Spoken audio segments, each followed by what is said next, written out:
کو امپلیمنٹ کرنے میں بڑی سیریس ہے. بیکاز آپ اگر وہ جو NRO جس کو نام دیا گیا ہے اور اس کے اندر جو 7 سیکشنز ہیں, اگر آپ ان کو اسٹڈی کریں تو وہ کلیئر کٹ جو ہے وہ ایک امتیازی قانون ہے جو کہ ایک خاص سیکشن کو بینیفٹ پہنچا رہا ہے.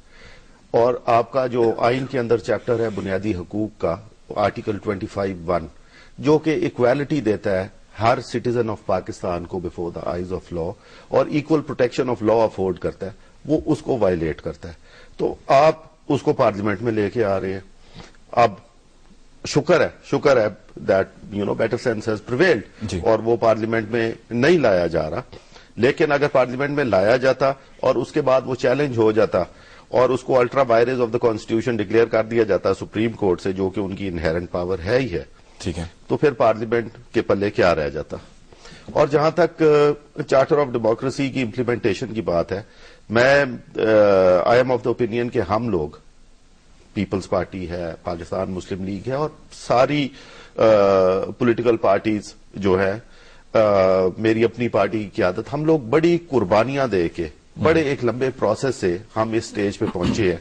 اور لوگ جو ہے وہ ہمارے سے ایکسپیکٹ کر رہے ہیں کہ ہم نے کہا کہ جی یہ جو ڈکٹیٹرشپس ہیں انہوں نے کام خراب کیا اور جو جمہوریت ہے جو یہ واحد ہوپ ہے اس ملک کے لیے. جب ہم یہ بات کرتے ہیں اس کے بعد ہم اوپن ہینڈڈ سٹیٹمنٹس جو دیتے ہیں کہ چارٹر آف ڈیموکریسی پہ ہم عمل کرائیں گے. ٹھیک ہے, اب 1.5 سال کا عرصہ گزر گیا اور مزید جو ٹائم ہے وہ بھی تیزی کے ساتھ گزر رہا ہے. ابھی آپ نے حمیر حسن صاحب بات کی NRO کی, اور NRO کے حوالے سے ہم نے ویورز آپ کے لیے پروگرام کا باقاعدہ ایک حصہ بن چکا ہے. ہم آپ کے لیے شامل کرتے ہیں اخبارات سے اداریے, اور آج کا جو اداریہ ہم نے آپ کے لیے سیٹ کیا روزنامہ ایکسپریس سے ہے. اس کا ٹائٹل ہے NRO کا ایشو جمہوریت کی گاڑی ڈی ریل نہیں ہونی چاہیے. حکومت نے NRO پارلیمنٹ میں پیش نہ کرنے کا اعلان کر کے فیصلہ کیا ہے. اتحادیوں کے تحفظات کے بعد یہی فیصلہ کیا جانا چاہیے تھا. اس بل کو جس قدر متنازع بنا دیا تھا, اس پر ہٹ درمی کا مظاہرہ کیا جاتا تو اس سے نہ صرف حکومت کی ساخت متاثر ہوئی بلکہ پورے سسٹم کو بھی خطرہ لاحق ہو سکتا تھا. پیر کے روز اس حوالے سے اس وقت اچانک درجہ حرارت بڑھ گیا جب کچھ ٹی وی چینلز نے یہ خبر نشر کی کہ MQM کے قائد نے NRO کے ایشو پر صدر پاکستان جناب آصف علی زرداری کو مستعفی ہونے کا مشورہ دیا ہے. تاہم الطاف حسین نے ایکسپریس نیوز سے بات چیت کرتے ہوئے واضح کیا کہ انہوں نے ایک نجی ٹی وی چینل سے انٹرویو میں صدر زرداری سے استعفے کی بات نہیں کی. انہوں نے کہا کہ صدر زرداری کو مشورہ دیا ہے کہ وہ NRO کے مسئلے پر جمہوریت اور موجودہ سسٹم کو بچانے کے لیے ہر ممکن قربانی دیں. انہوں نے کہا میرا برادرانہ مشورہ یہ ہے کہ NRO کو پارلیمنٹ میں پیش نہ کیا جائے. صدر نے ان کا یہ مشورہ مان لیا, جس کا ثبوت ایوان صدر سے جاری ہونے والا یہ اعلامیہ ہے جس میں کہا گیا ہے کہ NRO پارلیمنٹ میں پیش نہیں کیا جائے گا. یہ بھی کہا گیا کہ پیپلز پارٹی وزیر اعظم کے اس بیان کی توثیق کرتی ہے جنہوں نے پارلیمنٹ میں دیا ہے, جس میں کہا گیا ہے کہ NRO پر تمام اتحادی جماعتوں کو اعتماد میں لے کر فیصلہ کیا جائے گا, اور جب تک اتحادی جماعتیں پارلیمنٹ کے اندر مکمل حمایت کی یقین دہانی نہیں کرواتی ہیں اس وقت تک NRO کو پارلیمنٹ میں نہیں لایا جائے گا. حکومت کا NRO کو پارلیمنٹ میں پیش نہ کرنے کا فیصلہ اس حوالے سے ایک مناسب اقدام قرار دیا جا سکتا ہے کہ بصورت دیگر مشکلات کا سامنا کرنا پڑ سکتا تھا. یہ تھا جی آپ کے لیے اداریہ ہم نے شامل کیا روزنامہ ایکسپریس سے, اور NRO کی بات ہو رہی ہے. متصل رائے صاحب, کیا آپ بھی یہ سمجھتے ہیں کہ واقعی میں اب یہی بہتر ہے کہ پارلیمنٹ میں NRO کو نہ پیش کیا جائے؟ جی, ہم نے ہمیشہ ہی پاکستان پیپل پارٹی نے آپ نے دیکھا ہے کہ تمام ایشوز جو ہیں وہ ہم پارلیمنٹ میں لے کے گئے ہیں. یہ سپریم کورٹ آف پاکستان کا ڈیسیژن تھا اور اس کے احترام میں اس کو پارلیمنٹ میں پٹ کرنا جو ہے وہ لے کرنا ضروری تھا, وہ ہم نے لے کر دیا. باقی اس کا فردر پروسیس جو ہے وہ حکومت اپنے جو coalition partner select committee not process it for debate in the parliament. اور یہ جو بات ہے دہشت گردی کی, یہ بھی تحفہ جو ہے یہ انہی لوگوں کا ہے جنہوں نے ایک فون کال کی وجہ سے ہو بکلڈ اور ایک وار جو ہمارے اوپر امپوز کی گئی ہے.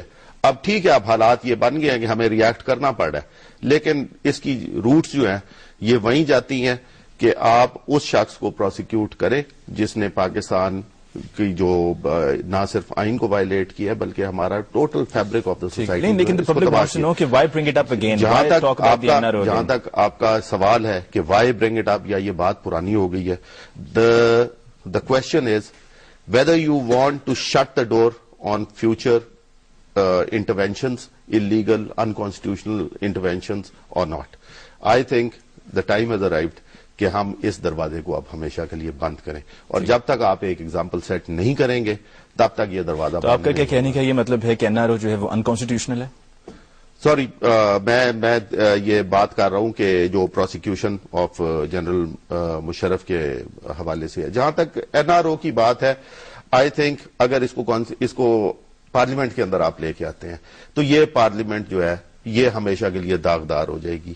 ایک فیصلہ تھا جسٹس منیر کا جو 1954 میں آیا تھا، جس کی وجہ سے ہمیشہ کے لیے وہ ڈاکٹرن آف نیسیسٹی، جس کا بار بار ذکر کیا جاتا تھا کہ جی یہ ڈاکٹرن آف نیسیسٹی کے تحت ہر چیز کو ویلیڈیٹ کیا جاتا ہے، اور یہ اگر اس پارلیمنٹ میں آتا ہے اور اس پارلیمنٹ سے پاس ہوتا ہے تو پھر یہ آئندہ کے لیے آپ کی پارلیمنٹ اور آپ کی جمہوریت جس کو لے کے آپ جس خواب کو لے کے آپ پبلک کے سامنے جاتے ہیں کہ جی آپ جمہوریت کا ساتھ دیں اور جمہوریت جو ہے will work wonders for you, تو پھر یہ چیز جو ہے یہ ہمیشہ کے لیے یہ خواب ان کا شیٹر ہو جائے گا، یہ چیز داغدار ہو جائے گی، اور پاکستان کی پارلیمنٹ کا جو احترام ہے اور جو پوزیشن ہے اور سپریمیسی ہے یہ ہمیشہ کے لیے. ٹھیک ہے امتیاز صاحب، کیا ہمیشہ کے لیے پارلیمنٹ کی سپریمیسی جو ہے وہ کمپرومائز ہو جائے گی اگر NRO کو پارلیمنٹ میں پیش کر کے منظور کروانے کی کوشش کی گئی؟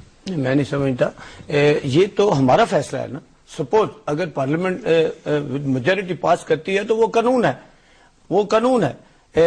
یہاں 17 امینڈمنٹ جو ہے وہ پاس کی گئی، تو جو ووٹ پارلیمنٹ میں تو ووٹ ہے، جو پارٹی کے پاس ووٹ ہے وہی فیصلہ ہوگا، وہی ایکٹ بنے گا، وہی قانون ہوگا.